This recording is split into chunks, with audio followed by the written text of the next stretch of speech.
Hey there, welcome back. Ready for step 6 of mindset mastery.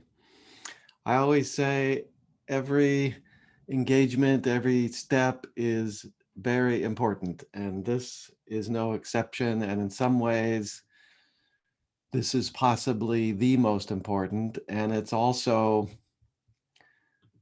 in some ways, the most challenging to really teach and also to grasp.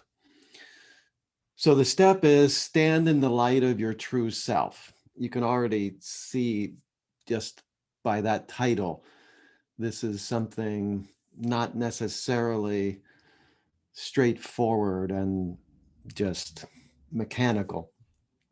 This is more inward, transcendent.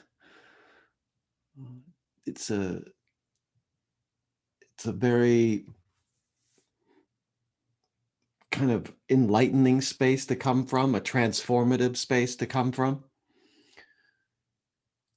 So even though it is quite challenging, we're going to go there and we're going to get there because it's crucial to a centered mindset, which you'll see.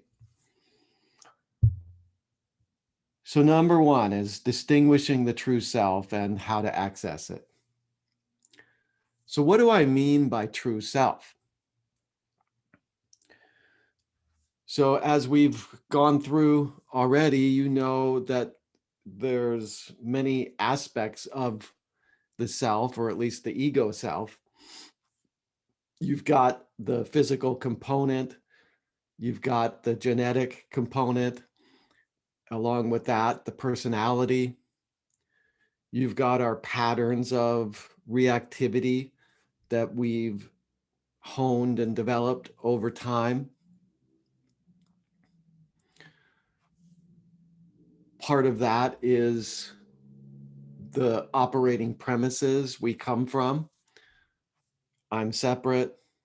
I'm not okay.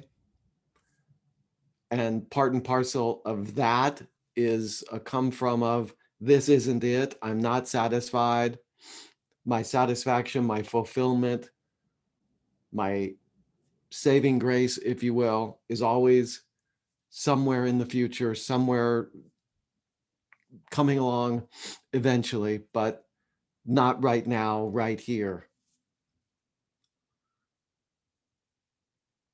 And then we have all the roles that we play in life, whether it be father, brother,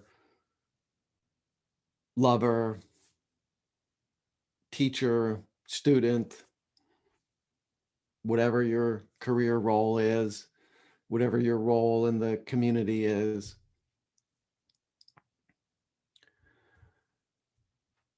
So we have all of this going on that you could say comprises the self as we know it. All of that which I've just gone over would be a way of encapsulating what I would call self as thing, self as a subject, if you will, or in some ways it's an object, but it's a way of looking at who we are as an entity, as a discrete entity with properties and features. So just in the same way that you could look at anything and you could look at the house across the street and you would say it's such and such square foot, it's a certain color of the outside, it has a certain landscaping, there's a certain style to it. You could break that down into the materials that were used to build it, and so on and so forth. That's describing the properties that make up this thing called the house. So we can do that with any entity, including the solar system and even molecules and cells and so forth. So we can do that with the human being in using the same process of observation and study. And you could come up with a comprehensive picture of the entity that is human being, and then the specific entity that you are.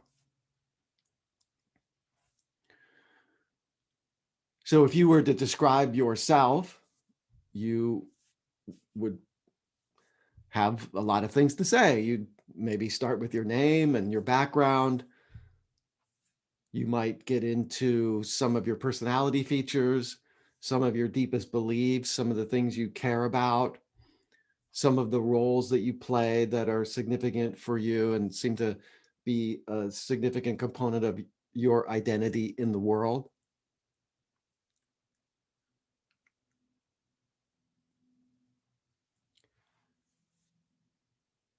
Now, all of that, self as thing, self as object, self as subject, that is a valid way of looking at who you are. It's one valid way of seeing yourself, of relating to yourself, of describing yourself. But now what we want to get into today is also valid, but it's entirely distinct from everything else that we've just said.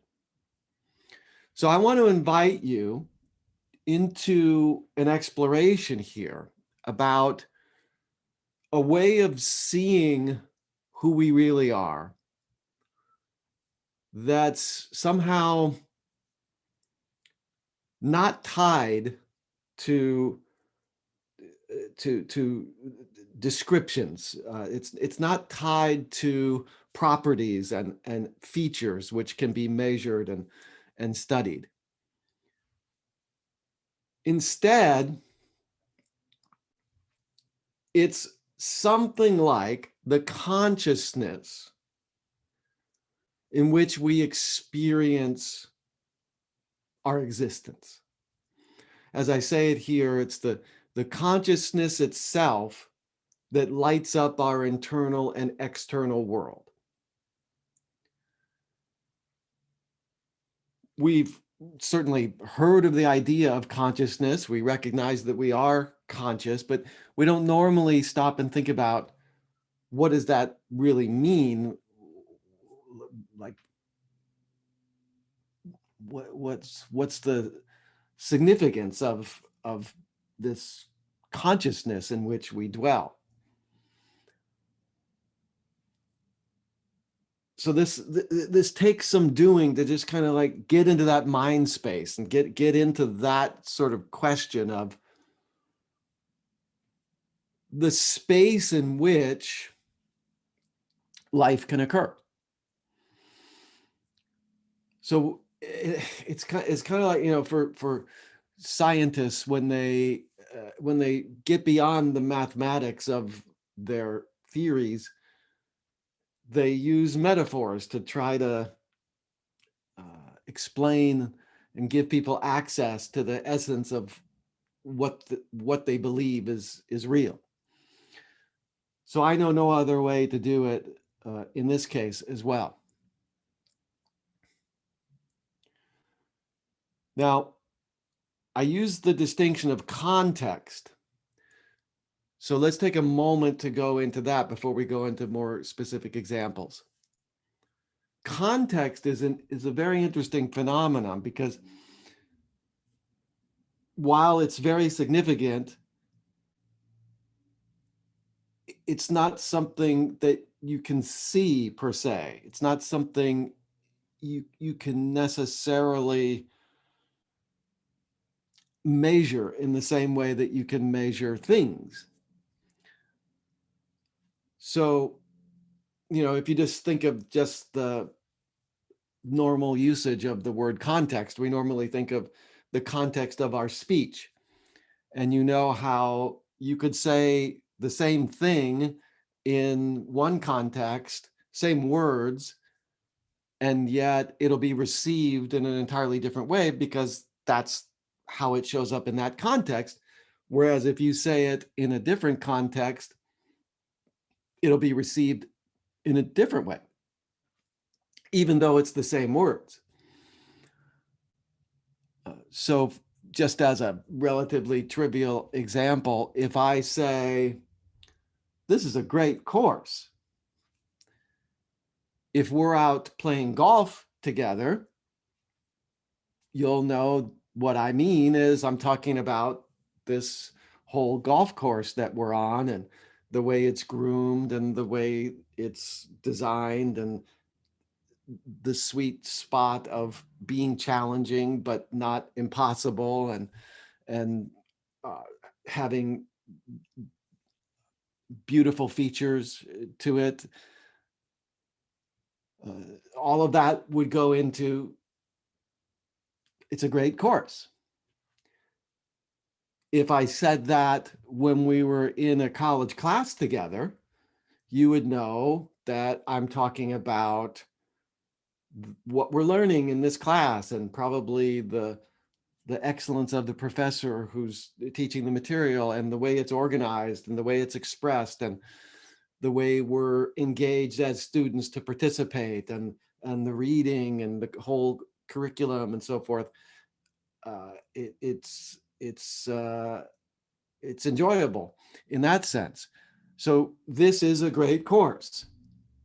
Same words, but it, of course, has different meanings. Now, you could also take that same set of words and say it in a, let's say, a sincere way, like I've been doing so far, or you could say it in a sarcastic way.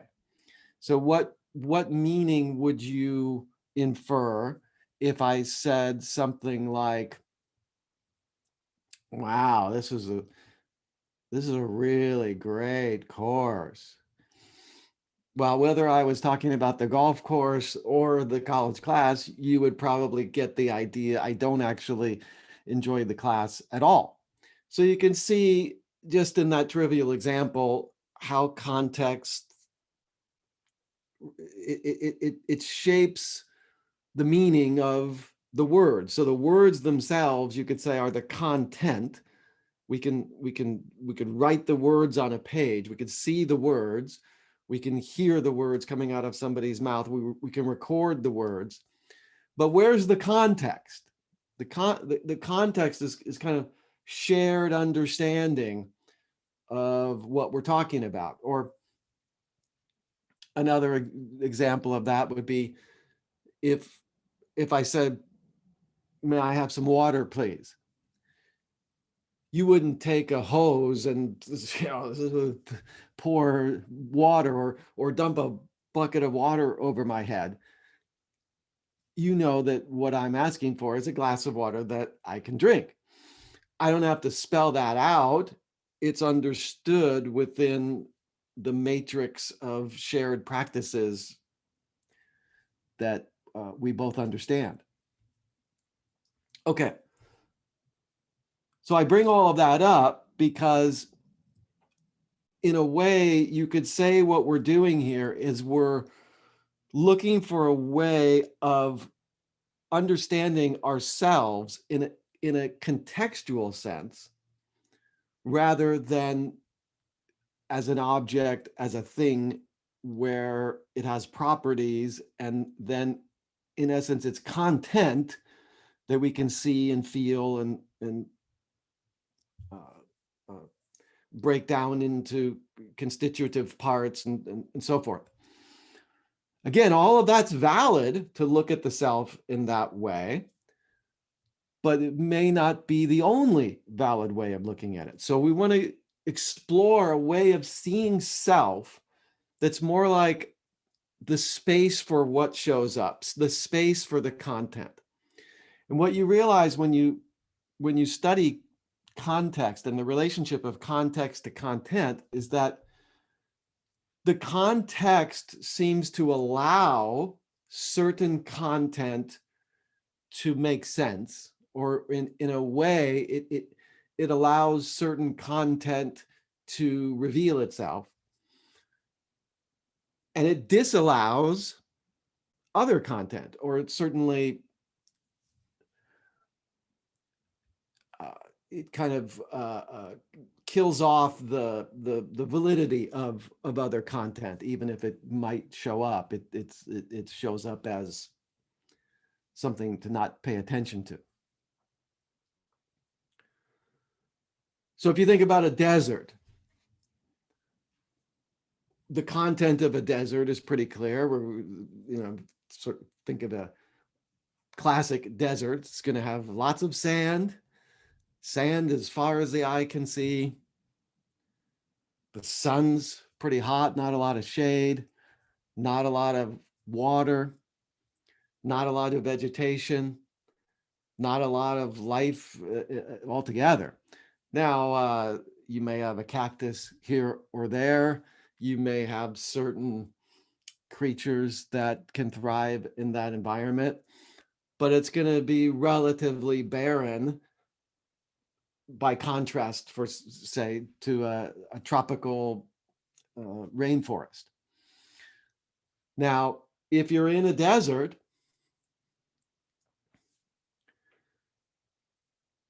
you don't see desert.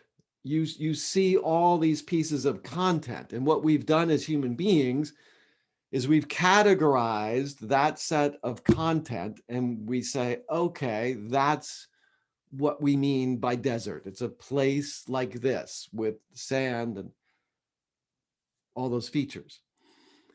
Now, so if you put a human being in a desert, there's certain things you can expect, right? Human being is probably going to become parched and thirsty fairly soon, and actually is going to struggle to be nourished in terms of water within that environment.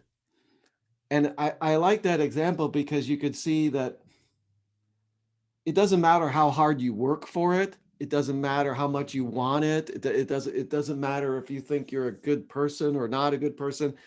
If you're in a desert, it's just the reality of that context. Water is going to be scarce. If what you're looking for is access to lots of water, you're not going to find it in a desert. So actually, you would need to get out of that context in order to open up the possibility of an abundance of water. All right. So you could say that our thoughts, our emotions, our feelings, our physical sensations, our beliefs, our memories, our interactions with other people, all of that is content in a sense. It's all of that can be studied at some level. You could break each of those component parts.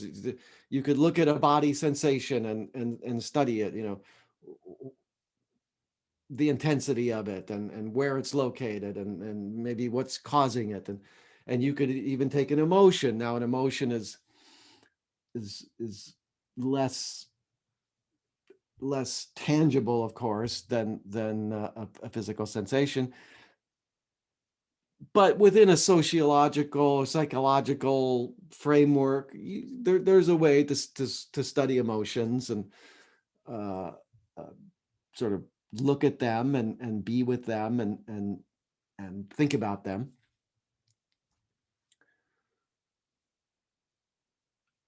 But so now we want to look at what's the context that allows all of that to happen, that allows thoughts to happen, allows feelings to happen, allows memories to happen, allows physical sensations to happen. What's what's the background context that allows all of that to happen in the way that it happens for human beings?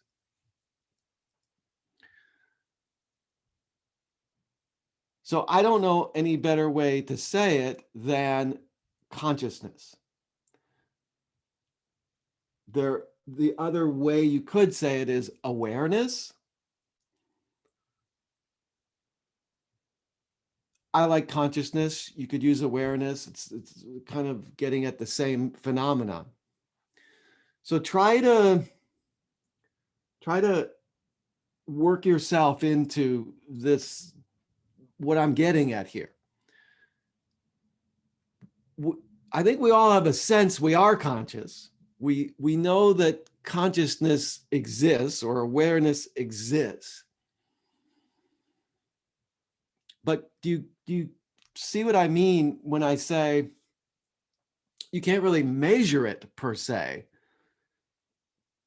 There's no exact place to locate it. I mean, I suppose it feels like it's more or less in our heads, but only more or less. So, and then other people have consciousness, and to an extent, it seems like other creatures have some consciousness. So it's not a phenomenon that's only in my head or your head.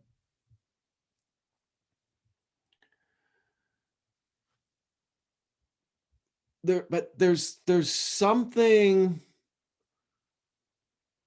existing which provides the ground, if you will, the foundation, if you will, the space, if you will, for our life to show up the way that it does. As a way to kind of try to grasp this, just try to imagine having no consciousness. Imagine your consciousness being turned off.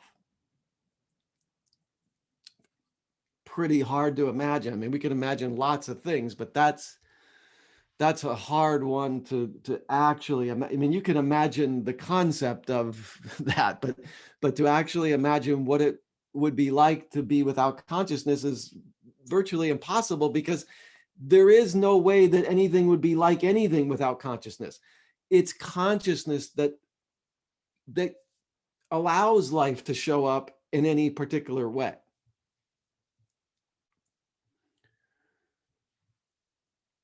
It's like the lights being on in life is the way I see it. And it's, I mean, I use the metaphor of light, but it's more like lighting up the space, light, not just the visual space, but it lights up the potential for all of our experience to occur. Now, can consciousness be turned off? Well, it seems so. I mean, you could make an argument that it can. And you know of people that have these unfortunate accidents where their brain becomes essentially dead. They're still breathing somehow, and their heart's still beating, but their brain has ceased to function. The electrical activity is either completely off or so minute that the consciousness is gone. And you could see it if you observed that person under those conditions. You would see, really, there doesn't appear to be life there. Now, I understand as I say that and you hear that, you might be thinking, well, that's obvious. Well, I know, but take the obvious and shine a light on it and see what that means. See, that does mean something. See, just having the brain is not enough. Just having this body is not enough. There's got to be consciousness in order for life to sort of come through you, and therefore for life to show up for you. So imagine that consciousness is it's like the space of possibility that's flowing as available for human beings and other beings. And it comes through our particular point of reference, our particular individual point of reference. And so then we have a vantage point. We have a specific vehicle for consciousness to inhabit and light up. And so consciousness has come through us, and through consciousness, we're able to experience life. I said this wasn't going to be easy. Now, I like the example of outer space. If you take the metaphor of outer space, you go out at night, and if you can get away from the city, you look up at the sky and you see space and you see stars, and presumably that includes planets and suns and moons and quasars and all kinds of incredible phenomena. But you also see a lot of blackness, a lot of emptiness. And we call that space. It's quite an interesting word, by the way. 1,000 years ago, they wouldn't have called that space. They would have called that the heavens, which there's another example of the difference in context. Living in a world surrounded by space is a lot different than living in a world surrounded by the heavens. But that's another story. So now we look up and we see the content of the planets and the stars and so forth. And then we see the space. Now, do you have a sense that the space allows the planets to show up? If there's no space, you couldn't have any stars, or I mean, it would just be, it would be blank. So now it's just a metaphor. It's just a metaphor. It's not a perfect matter, because I don't know. I can't exactly say space is the same phenomena as consciousness, because consciousness lights up experience and it lights up the possibility of meaning. Space doesn't do that necessarily, but I'm just making the case that space provides the background for the universe to occur in all of its particulars. So think of consciousness as the background, intangible source of all meaning. We all are personal participants in the game of being conscious. Consciousness is something we all share, and we have our own individual points of reference of consciousness. So I'm inviting you to consider that that's your true self, that your true self is not a thing, is not a personality, it's not a 5 sense personality. Your true self is actually the infinite consciousness which flows through your 5 sense personality, and from which you're able to experience life as you do. Now, how to stand in the light of this true self?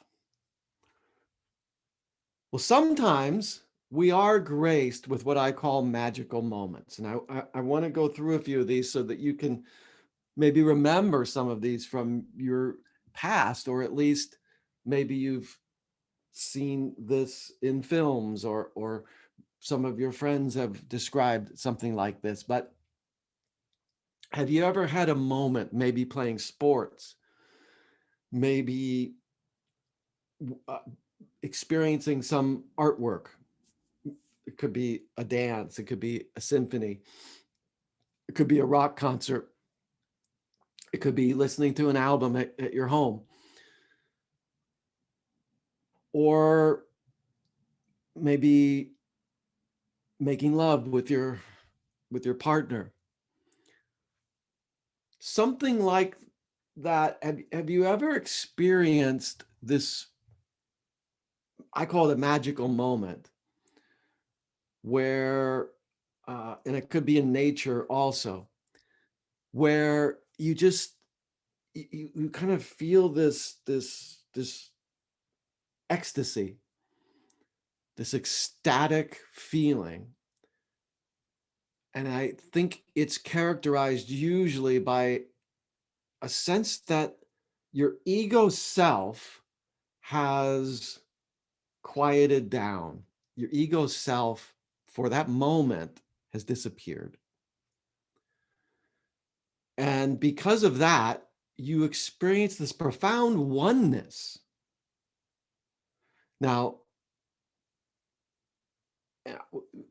we're taking this ineffable, profound experience and we're conceptualizing it, which is never going to be sufficient to explain the experience. But I'm going to do the best I can. And the best I can is that you're you're tuned in some kind of a profound way with humanity, nature, the planet, your team, your lover, the cosmos. I mean, it can go quite vast. And if you can remember any moment like that, you know, like in sports, it's like they call it the flow state. Have you ever had one of those? Maybe playing tennis or basketball or any sport, and there's just these magical moments where you're in the flow and you don't have to think about it and you don't have to effort and you don't have to try hard per se. It's like it's effortless in that moment. You're just so tuned in to what's wanted and needed in that game. It's like it happens unconsciously. And you hear about this kind of thing with songwriters where they get these gifts. Sometimes just a little fragment of a song will be kind of delivered to them. Sometimes the whole song, the whole 3 minutes, 5 minutes, whatever, the tune, the words, the melody, it's all just kind of downloaded into them. How do you explain that? It's kind of mysterious, and you could imagine it's got to be somewhat overwhelming experience. Now, the thing with these moments is, as beautiful as they are, and as much as we want to open ourselves to them and cherish them when they occur, you can't really control them very well. You know, I mean, yeah, maybe you can prepare yourself for them, sort of be in a state of openness for this kind of flow and this kind of diminishing of the ego and this openness to the oneness and the connection. But I don't think you can control it. Now some people try to control it through psychedelics, and I don't have a lot of expertise in that, but you know, as time goes on, that people have tried different things, and some would say that, you know, whether it's through uh, mushrooms or other chemicals, you can kind of induce this state that I'm talking about.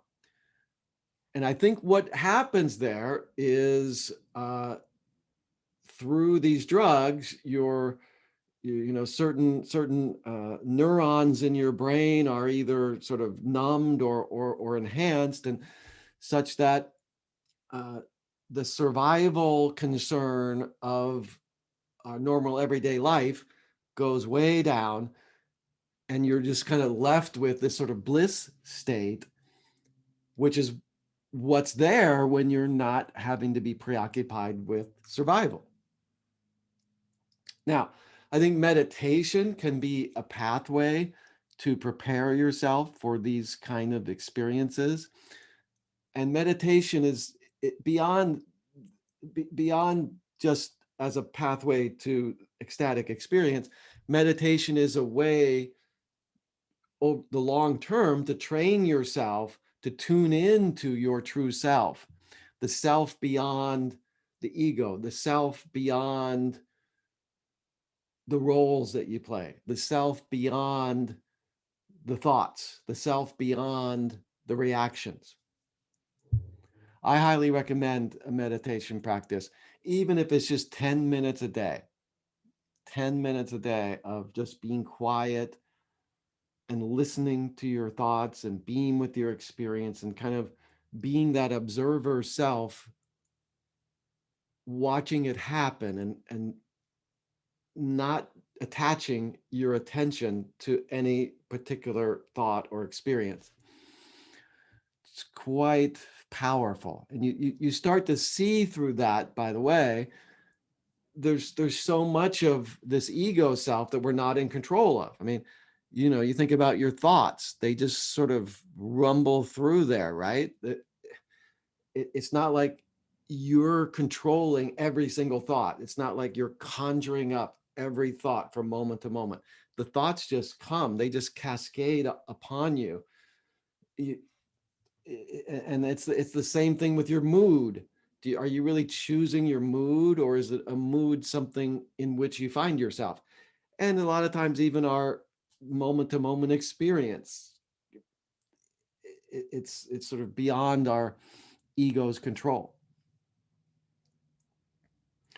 But now here's the thing: even though even with through the gift of these experiences, and sometimes through meditation, you can tune into these magical moments and tune into self as consciousness.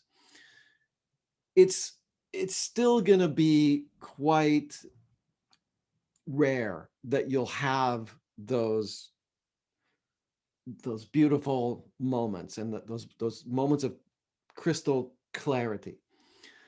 But here's what you can do, and this is a big part of mindset mastery.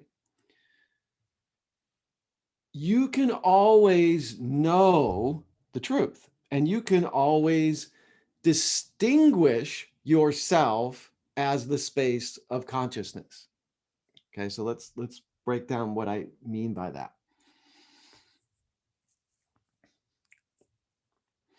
I suppose an analogy would be something like with your boyfriend, girlfriend, husband, wife, your lover. You may not always have that tingling love feeling, whether it be erotic attraction or just that pure feeling of intimate connection where you just can't wipe the smile off your face, and your body seems to be tingling, and your heart's fluttering, and it's those magical moments of being in love. You may not always have that 24/7 with your relationship, but you can always be clear with yourself. I love that person. I choose to love them. Not just like, some dead concept, but I choose to love them this morning. I choose to love them right now. I choose to love them today. I choose to love them tonight. I choose to stand in the space of my love for them, and stand in the space of their love for me, and stand in the space of our love for each other. Now, doing that doesn't necessarily create those magical moment experiences that we're talking about. But you know, you don't need that necessarily. You can stand in the context of love, come from a place of love for the other and love for being together. Come from we are in love and we are one. We are a couple. We are a partnership. We're a unit. You can come from that space all the time, even if you don't experience the majesty of that love in every particular moment. So in the same sense, in the larger sense, you can do that with your true self. Okay? You will not always experience the oneness, the expansiveness, the bliss of, infinite consciousness and unlimited awareness. But you can stand in the knowledge that that's who you really are. You can sort of take that stand that that's my deepest self. That's really underneath it all. That's what's going on. And I think those magical moments, we're tapping into that. In those magical moments, it's revealing the reality of life. But because of the construct of our ego self, it creates this vast illusion of life that we get trapped in. So you, through all this work you're doing on mindset mastery, all the steps we've done so far, you're now at a place where you can consider self as consciousness. Your true self is consciousness itself. Now let's look at what's the value of that. So you really see why this is so powerful, so important. So first of all, when you stand in self as consciousness, there's nothing to protect from that place. So remember, what creates all our suffering? What creates all the conflict in our life and all the self-sabotage that we create in our business? A lot of it is because we're protecting our ego. We're protecting our public image. We're protecting the social identity we've created, this fragile ego that's, consumed with being liked and getting approval and getting attention and getting validated for being okay, being acceptable, being worth existing. Now, you can't turn all that off. And the work we've done so far is about understanding that and embracing that, but seeing through it as the programming that it is. And certainly always knowing that it's not the external world causing my internal experience.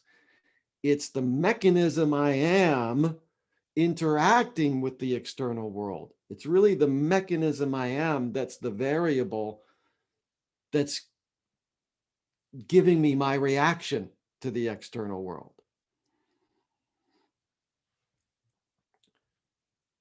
By embracing that and understanding it and owning it and surrendering to it, but seeing through it, you're not going to be at the effect of it in quite the same way. It's, as we said, it's like seeing behind the scenes of the magic show. It's still impressive and you might still want to watch it, but you see it differently when you know what the tricks are. Now, standing in the light of your true self isn't going to turn off the ego self, but it gives you another pathway to freedom. It gives you a foothold in life beyond the ego, life beyond survival of your identity. Because, yeah, your body needs protection. Your personality seems to need protection. Your opinions of the world seem to need protection. Your feelings seem to need protection. But yourself as consciousness itself, that doesn't really need any protection. It's there's no way it could even be threatened, really, uh, uh, now I used the example previously about the person whose brain turned off, and I was using that example just to show you how uh, uh, consciousness isn't lighting up that body anymore. That doesn't mean consciousness is dead. Consciousness is still alive. It'll just flow into another another being, another portal for it. So you can't kill consciousness itself. Now we could get very philosophical and talk about if the uh, once the universe implodes on itself in billions and billions and billions of years, will that kill consciousness? But then again, now they talk about the multiverse. So there's probably always going to be universes out there which will be born and die, and then new other universes and so on. But that's getting really out there. But consciousness itself, as we know it, is it can't be threatened. There's because it's not a thing. It's not a something that's competing with other somethings. It's the space in which somethings show up. So your roles and the characterizations of yourself, those are not you. You can toss those off. Now you still play them if you want, still play the role, still show up as friendly or however you characterize yourself, knowing that's not who you really are. It's not your true essence.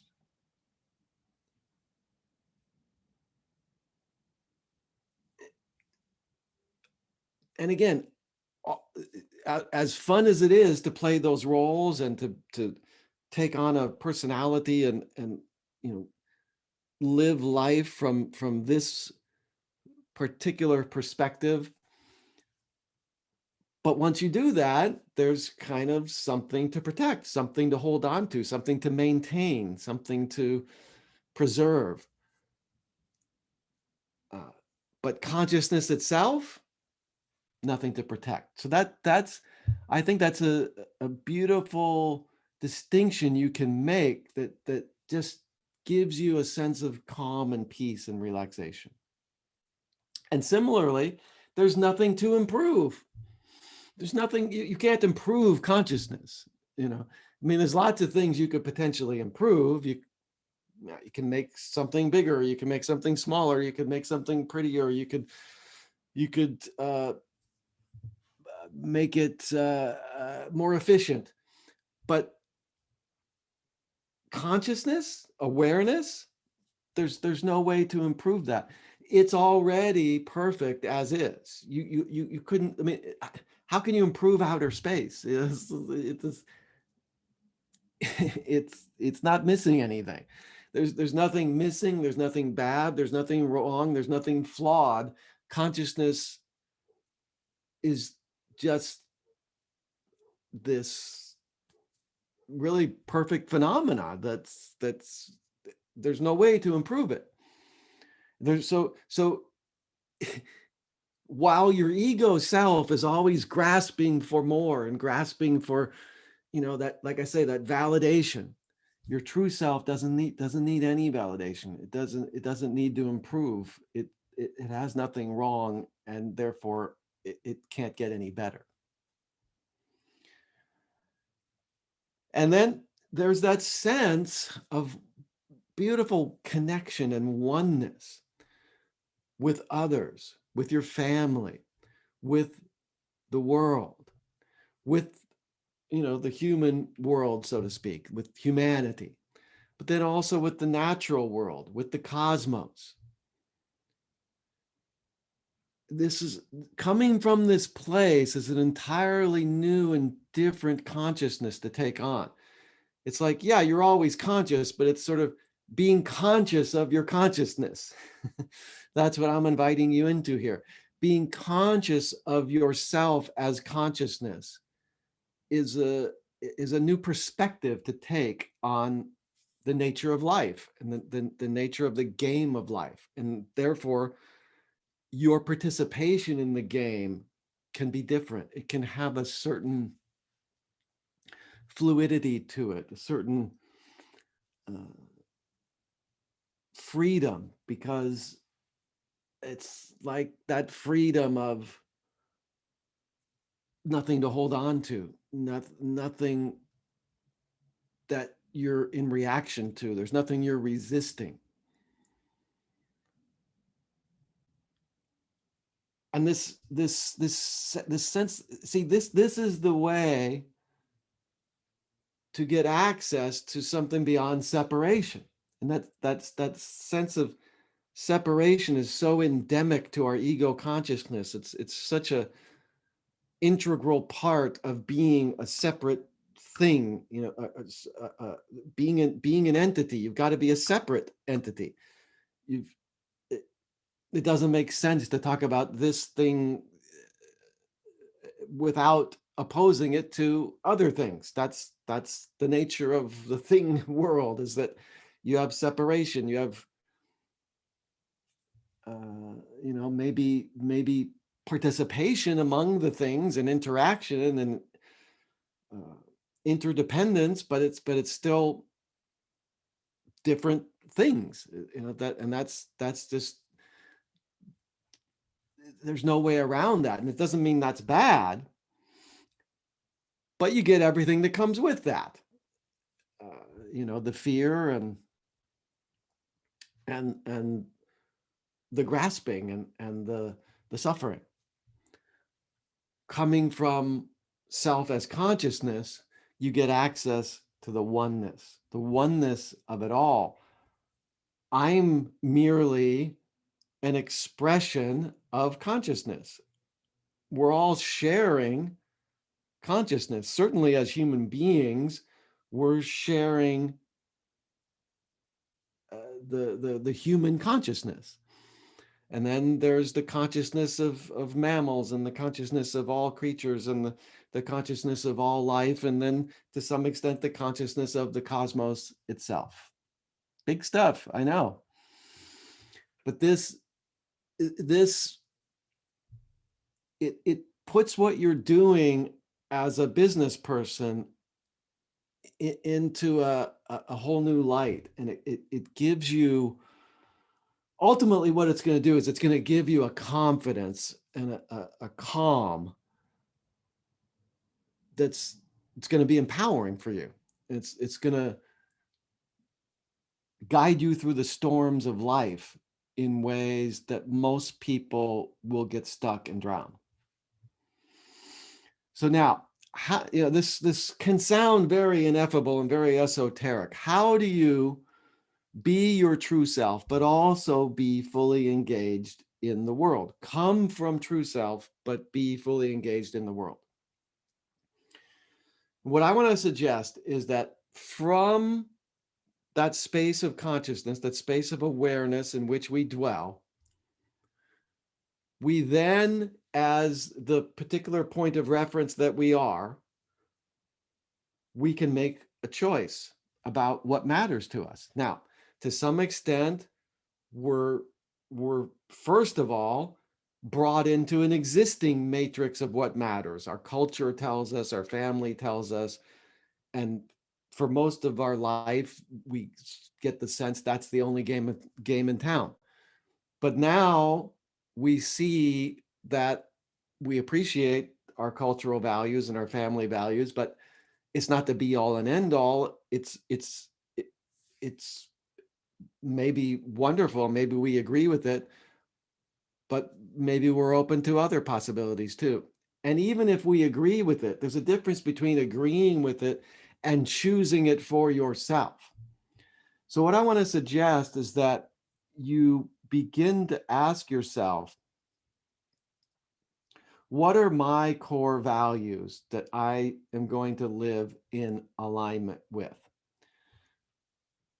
It's one thing to have core values, just kind of like as a good idea. It's another to live those values. So that's really more in the ancient world, what they would call the virtues.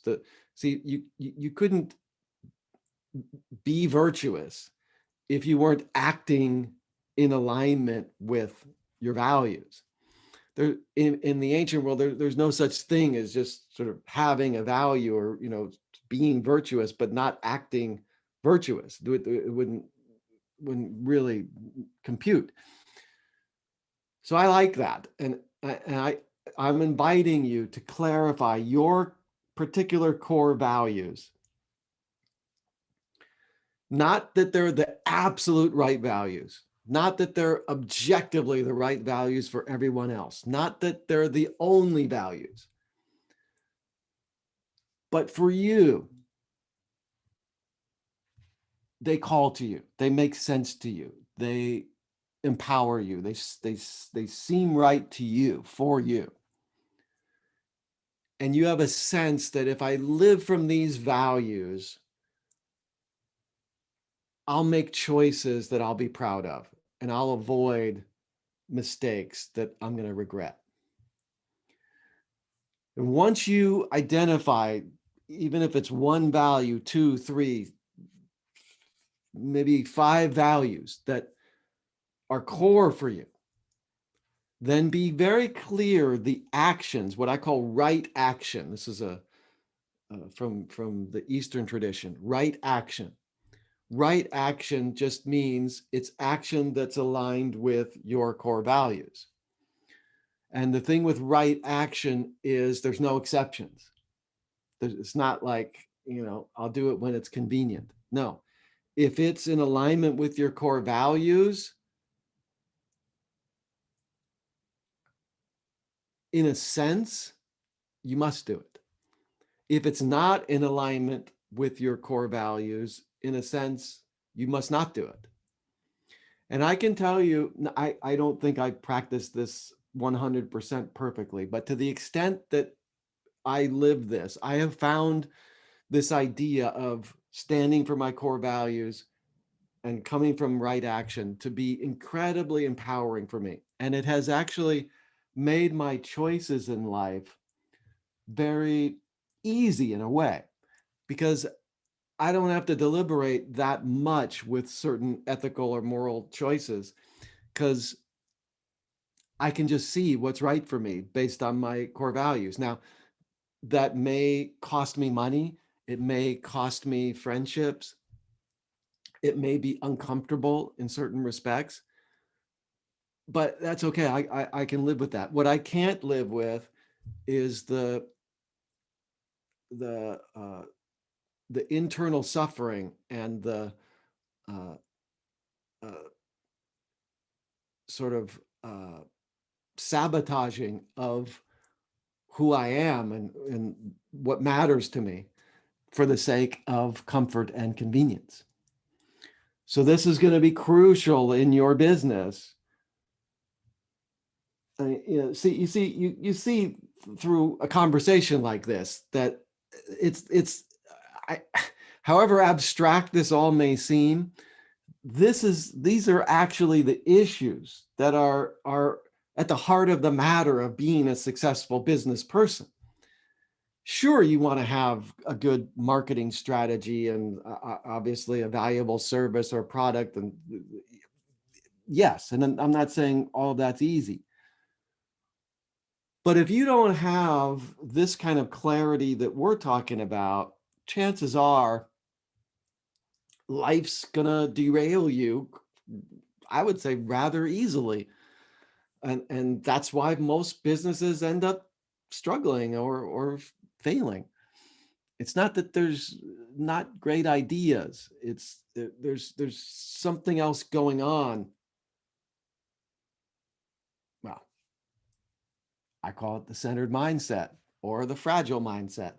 If you got a fragile mindset, you're much more prone to mistakes and struggling and problems.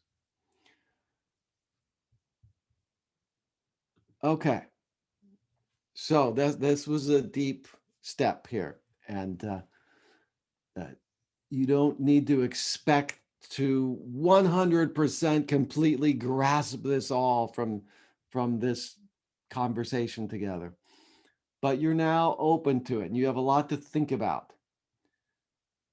So this is something to be with, you see, because where we come from in life is as important as what we say, what we do, what we create. Where we come from is the space in which we take action and which we say what we say and in which we create what we create. If you can develop a stand where you can come from self as consciousness, my true self is not a thing, not a personality, not a separate entity. My true self is the space of consciousness itself. That will then open up a clear, free platform for you to ask yourself, upon what do I stand?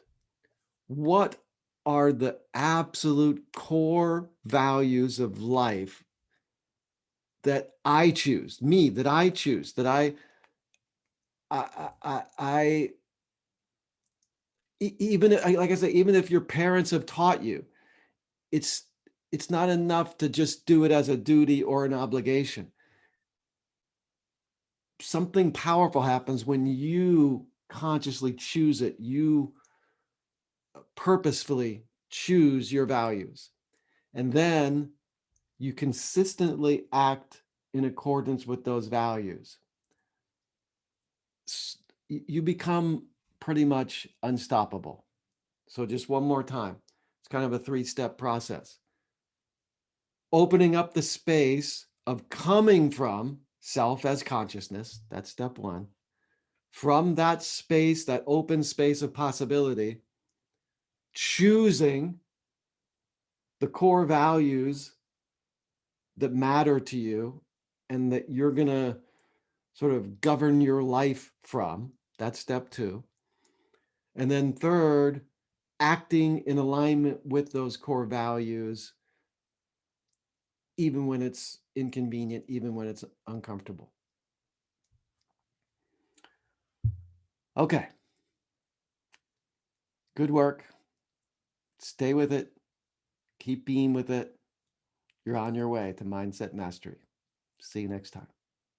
Good job.